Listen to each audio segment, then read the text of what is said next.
అదేంటి పిల్లలు ఎంతమంది ఉంటే అంతమందికి 15,000 రూపాయలు అని చెప్పారు కదా,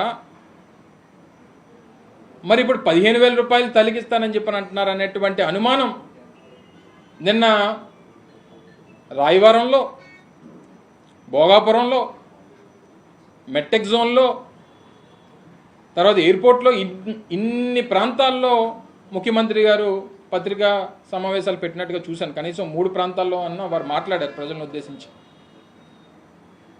ఎక్కడా కూడా దానికి ఈ అనుమానం అందనేటువంటిది నిన్నటి నుంచి ప్రజల్లో ఒక ఆందోళన ఉన్నప్పుడు దాన్ని నివృత్తి చేయాల్సినటువంటి బాధ్యత రాష్ట్ర ముఖ్యమంత్రిగా చంద్రబాబు నాయుడు గారి మీద ఉన్నప్పుడు ఎందుకు దాని మీద ఏ రకమైనటువంటి ప్రకటన చేయలేదు? ఒక చిన్న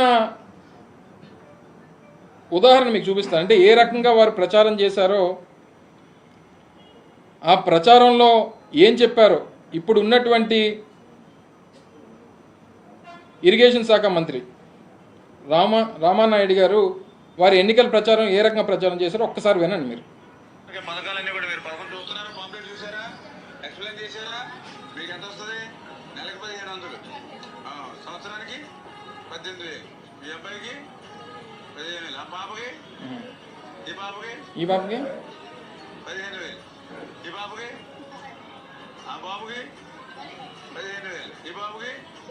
ఎంతమంది పాపలు ఉంటే అంతమందికి అట్లా చదువుకోవడం అందరు కదా, చెట్టు కూడా 15,000 వస్తుంది. మీకు 18,000 వస్తుంది, మీకు 18,000. ఏమ్మా హ్యాపీ కదా? ఏమ్మా పింఛన్ ఏమన్నా మన పెద్దోళ్ళు ఉంటే 4,000, వికలాంగులు ఉంటే 6,000 వస్తుంది. ఇంటికి పట్టుకొచ్చిస్తాం వాలంటీర్లు. ఏమి ఇబ్బంది లేదు. ఏమ్మా ఎక్కడ పెట్టాలండి? ఇంకోసారి వింటారా? బాగుంది, విన్నాం. హలో, వినిపిస్తుంది. ఇంకొకసారి మళ్ళీ మొదటి నుంచి పెడతాను. పథకాలన్నీ కూడా మీరు పథకం చూస్తున్నారా, పాంప్లెట్ చూసారా, ఎక్స్ప్లెయిన్ చేశారా? మీకు ఎంత వస్తుంది?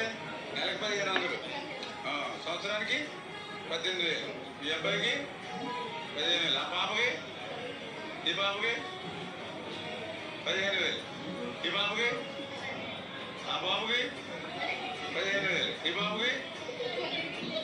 అదిగో అక్కడ దాక్కుంది ఆ పాపకి, అదిగో కడుపులో బిడ్డ ఉంది ఆ పాపకి. ఇలాగ రకరకాలైనటువంటి ప్రచారాలు. చంద్రబాబు నాయుడు అయితే ఏకంగా కొన్ని ప్రచార సభల్లోనైతే మితిమీరి అవసరమైతే ఇంకా పిల్లల్ని కనండి అని చెప్పాడు చంద్రబాబు నాయుడు గారు. నేనేమి మీతో చెప్పాలన్నటువంటి విషయాలు కాదు, వారు మాట్లాడినటువంటి మాటలు కొన్ని ప్రచార సభల్లో అవసరమైతే ఇంకా నేను ఒకప్పుడు ఫ్యామిలీ ప్లానింగ్ చేసి ఒక బిడ్డతోనే సరిపెట్టుకోమని చెప్పి కొన్ని సందర్భాల్లో చెప్పాను.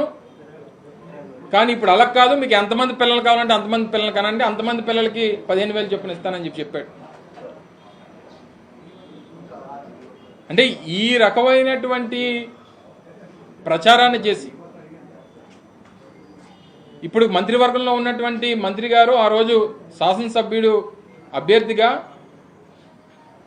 వారి ప్రచార కార్యక్రమంలో ఇలాగా అనేక రకాలైనటువంటి వినూత్నమైనటువంటి ప్రచారాలు చేసి కనబడినటువంటి ప్రతి బిడ్డకి డబ్బిస్తామని చెప్పి ఆ తల్లిని మోసం చేసి ఈరోజు ఆందోళన పడుతున్నటువంటి పరిస్థితుల్లో సమాధానం చెప్పాల్సిందిగా కోరుతా ఉన్నా. నేను అమలు చేయట్లేదని అనట్లా, అనుమానాలు ఉన్నాయి, ఆ అనుమానాలు నివృత్తి చేయమని చెప్పి కోరుతా ఉన్నా. ఉచిత ఇసుక అన్నారా లేదా? ఉచిత ఇసుక అంటే అందరూ ఏమనుకున్నాం, డిపోల దగ్గర ఇసుక ఉంటుంది వెళ్ళి తెచ్చుకోవడమే అని చెప్పని అనుకున్నాం. ఇసుక ఫ్రీ, కానీ సేనరేజ్ ఛార్జెస్, లోడింగ్ ఛార్జెస్ ఇదంతా కలిపి టన్నుకు 1,400 రూపాయలంట. అంటే 1,394 బాటా రేటు, 1,394 రూపాయలు టన్నుకి ఇసుక ఫ్రీయే. మరి లోడింగ్ ఛార్జెస్ ఎవరిస్తారు? సేనరేజ్ ఛార్జెస్ ఎవరిస్తారు? ఇవన్నీ మళ్ళీ కండిషన్స్ అప్లై. నిన్నటి నుంచి చూస్తూ ఉన్నాం, bus free, RTC bus free అన్నాడు కదా, బస్సు ఫ్రీయే, సీటుకి డబ్బు కట్టాలి, అందులో బస్సు వెళ్ళడానికి కావాల్సిన డీజిల్కి డబ్బులు కట్టాలి. కరెంటు ఛార్జీలు పెంచాం, కానీ నాణ్యమైనటువంటి కరెంట్ కావాలంటే ఛార్జీలు పెంచాలి. ఇప్పుడు ఉన్నది నాణ్యమైంది కాదు, ఆయన ఇస్తాడు నాణ్యమైంది, ఆ నాణ్యమైన దానికి డబ్బులు కట్టాలి. తల్లికి వందనం ఒక తల్లికి మాత్రమే, మళ్ళీ ఇద్దరు కావాలంటే ఇద్దరిని పెళ్లి చూసుకోమంటాడేమో 15,000 కావాలంటే. ఈ రకరకాలైనటువంటి కండిషన్స్ ఇవన్నీ చెప్పారా జనానికి ముందు, ప్రజలకు ముందు చెప్పారా? ఇద్దరు పిల్లలు ఉంటే 15,000 30,000 ఇస్తానన్నారు, కానీ తల్లి ఒకరిదే ఉంటే 15,000 అని చెప్పి ఆ రోజు ఎందుకు చెప్పలేదు? అంటే ఇద్దరు పిల్లలు ఉంటే ఇద్దరు తల్లులు ఉండాలన్నమాట 15,000 కావాలంటే.